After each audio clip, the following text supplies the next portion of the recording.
Do you ever feel like your body and the cycles that you're experiencing every month are telling you more than just the fact that you're menstruating or you're ovulating or you're fertile or not?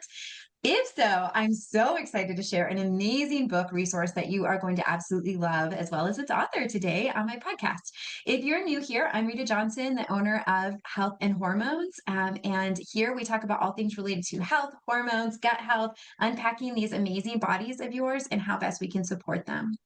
So today I'm super excited to be joined with my friend, Christina Valenzuela. Christina, let me tell you a little bit about her before I bring her on. Christina is the owner and creative director of Pearl and Thistle, where she offers a unique blend of theology and science to bring better body literacy to Catholic families and parishes. She's certified instructor in the Boston Crosscheck method of natural family planning and holds a master's degree in theological studies from Harvard Divinity School. She's a life professed member of the lay fraternities of St. Dominic. Christina resides with her husband and children outside of Boston. Christina, I'm so excited to have you here with me today. Oh my gosh, Rita, thank you so much for having me on. It's so great to chat with you again. Yes, I know. So, for those of you that have been around for a while, I interviewed Christina, gosh, it was probably a couple of years ago now, Yeah. Hmm. which is crazy. I feel like we just were here talking, which part of that I think too is in this world of Catholic business friends, moms, entrepreneurs. It's like we just have very unique strengths and also struggles. And so we can pick right up where we left off anytime. That's We right. have the blessing to. Yeah. So I'm super excited to share with you all Christina's. I still think I could say new, right? It Yeah, was like a published year in and a the last year. half. Yeah, it's Okay, still a new. year and a Still a half. baby book. Yeah. Right, that's right. So early 2024. And Christina's book is The Language of Your Body, Embracing God's Design for Your Cycle. This is what it looks like. I was telling Christina right before we hopped on to record that just last week I was out to lunch with a girlfriend and she was telling me she was just raving about this amazing book she's reading. And it's been such a great resource for her. And she said, the girl even talks about why it's so important for nuns to chart their cycles. And she was really taken aback by that, which was so cute. And so anyway, tell our audience a little bit about, maybe the brief summary. I'm going to let you do the elevator pitch on the book and then we can dive in. Sure. Yeah. The language of your body is really an attempt to synthesize both the biology, the science, right, of menstrual cycles, which is always growing and expanding. Like in the last 20, 25 years, we've had a huge influx of new knowledge about menstrual cycles, right? Making sure that all of that contemporary medical knowledge is at the service of our understanding of who woman is in the kind of like theological framework of Catholicism. And so, what I want to kind of root ourselves in is this understanding that like our biology helps us to understand who we were created to be. So, it's a book that explores not just kind of the practicals of like, well, okay, what is a menstrual cycle? What's going on in our bodies? What are the changes that are happening? But also, like, what could this mean for us as individuals, as women who are seeking understanding and holiness in our relationships, especially with God? So the book really kind of does flow in and out between those kind of the science and the theology very interchangeably.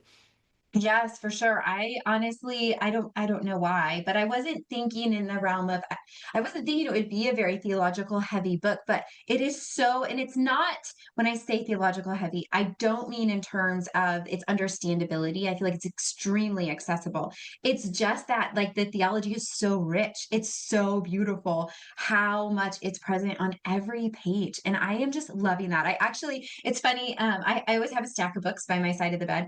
And if I'm going to adoration, I'll be like, okay, which one's a spiritual read? Like these are the books I'm Mm. really into or really enjoying. Which ones could I grab and bring to adoration with me? And I could totally bring your book to adoration with Oh, me. that's Like it's great. just so beautiful to like meditate on that and what the Mm. Lord is doing and has done by making us female, by giving us this cycle that we experience every single month.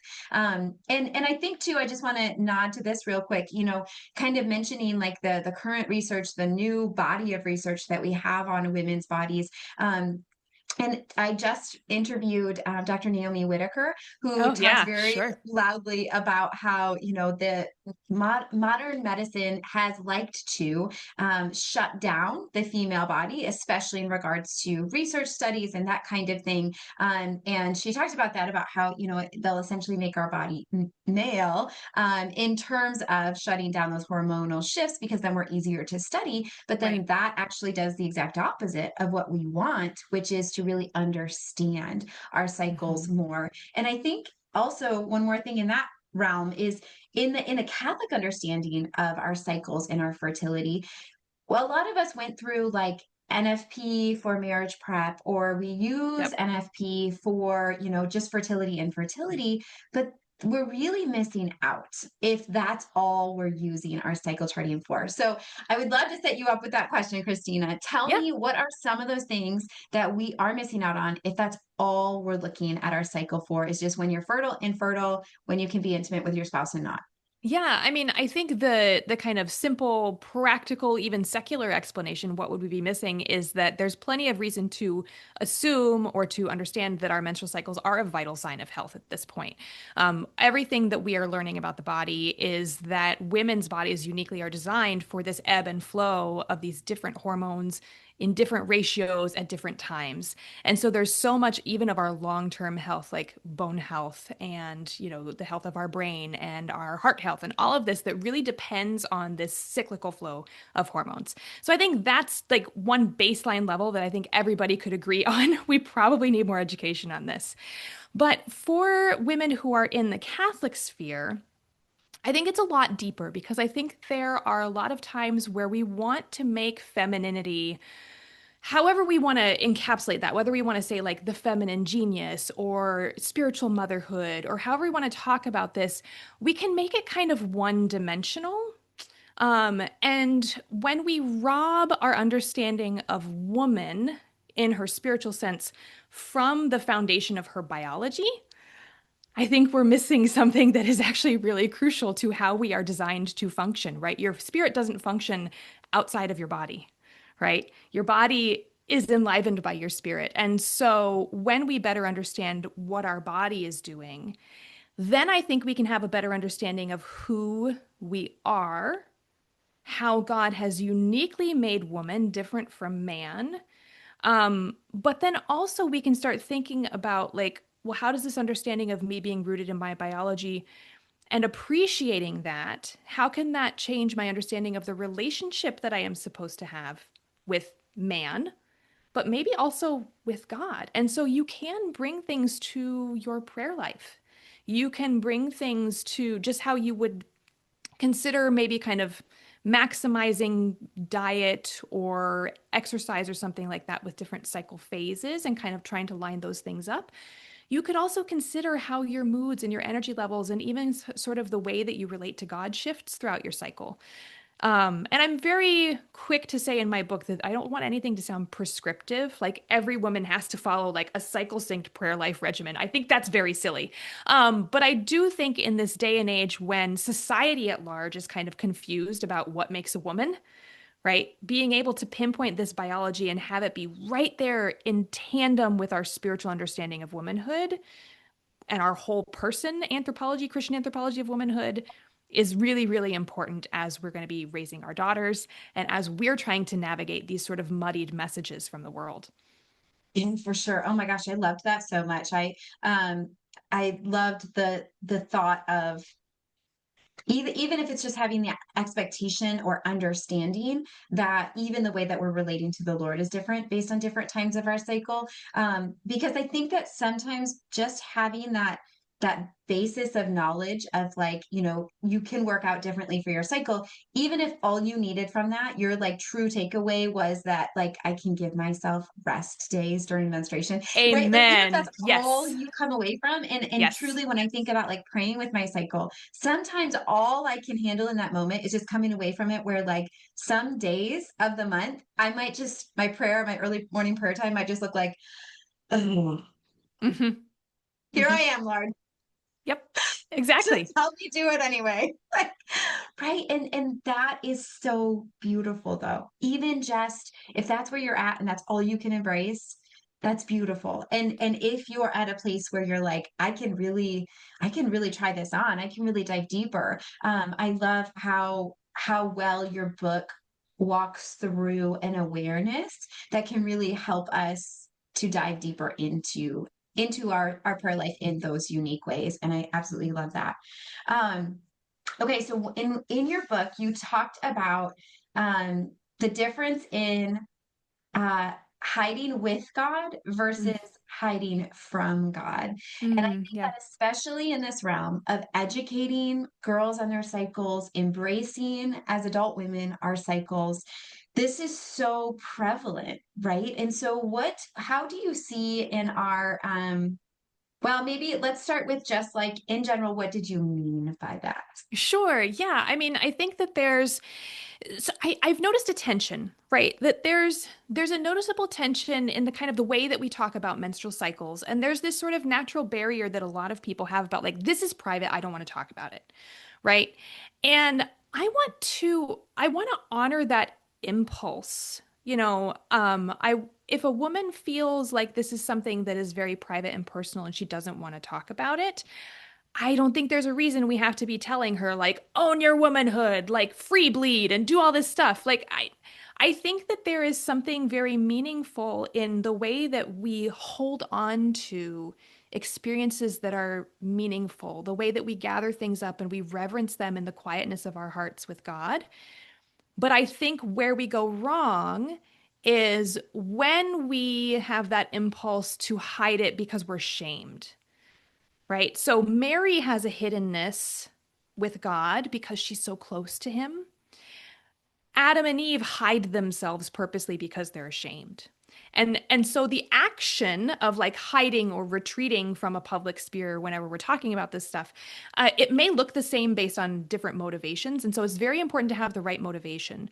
So if you are inclined to be somebody who wants to be more private and more personal about your cycles, if you have a hard time verbalizing things or externalizing things, especially like if you're a mom who has a hard time talking to your daughter, like I don't want to say that you're wrong for that, but we want to make sure that that's coming from a place of closeness and intimacy rather than a place of shame. And so that's really where I wanted to kind of honor that impulse that some women have, that a lot of women may have, without kind of giving us permission to be ashamed or to make it a taboo thing. That's a very different thing. I love what you say there. And for me, a lot of that has come more to light the way that I have to grapple with these things raising my daughters. My oldest daughter is almost 15, and then the second one is 12, and helping them to have those conversations, to be able to be do it differently than I was taught when I was growing up, because it was more of a you don't talk about it, even if it was like in a context of, but I need some pads. Like you Mm, wrote it on a sticky note and they magically appeared. Like that was so there's that extreme. right. And although we may have that, and that's really where when you say about the intention of like praying about like where are you coming from and how are you doing this is really important. But I also think too, and I'm going to kind of go there. I also think that it bleeds over into our when we're called to marriage, it bleeds over into our conversations with our husbands. We Sure. have to be able to have these conversations with our husbands. And so that can be tricky if you have such a hard time bringing something up that you don't even want to talk to your husband about. And I do think that that's where, and you talk about this in the book too, but that's where that element of the shame, more like the Adam and Hmm. Eve hiding it away from God with Right. shame. And we really need to discern and pray and heal, I think, a lot of times from that, to be able to Hmm. still maybe embrace I'm going to hide with God, but doing Hmm. that differently. Yeah. Yeah. What are your thoughts there too, Christina? I mean, yeah, I think that's great. Yeah, I do have a section towards the end of the book. So the first, if somebody's going to pick up the book, you should probably know the first part of the book is really kind of like the theology chunk. The second part of the book is kind of the practical chunk.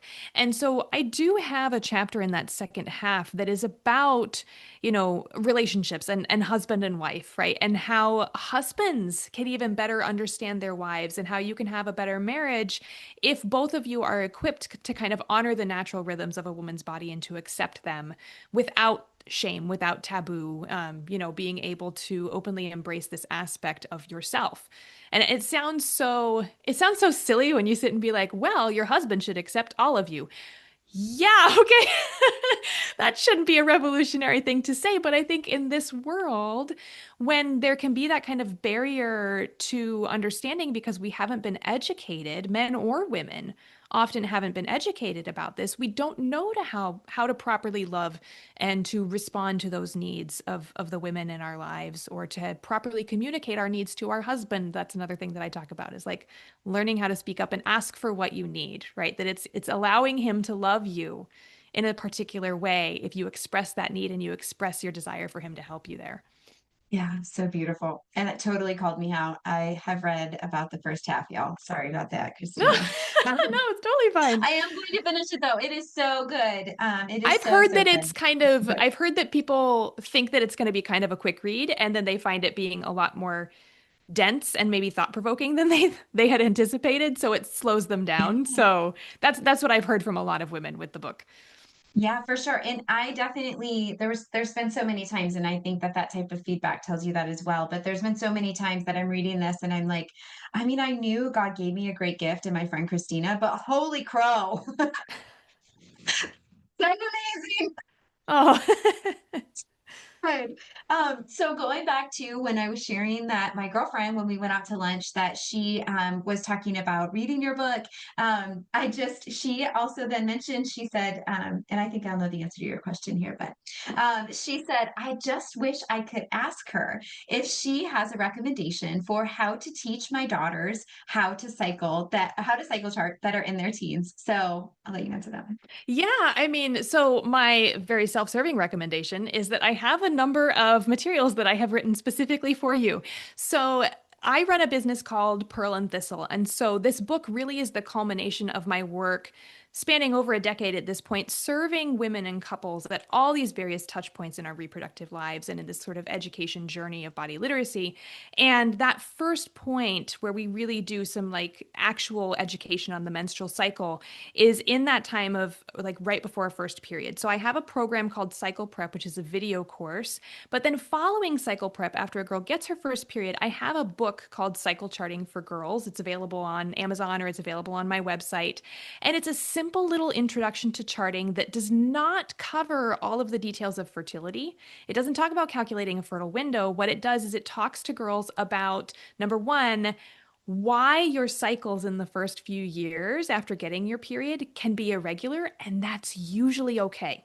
So it kind of has a section that's a medical section about like, here's the things that you would want to look for that would be concerns, but here are the variations that are totally normal for you to see within this time of transition in your life. Because it's different for teens than it is for grown women. So I want moms to know that too. And then just to like gradually learn how to track the patterns of your cycles. And eventually they get to the advanced section where you could look for ovulation as a healthy sign.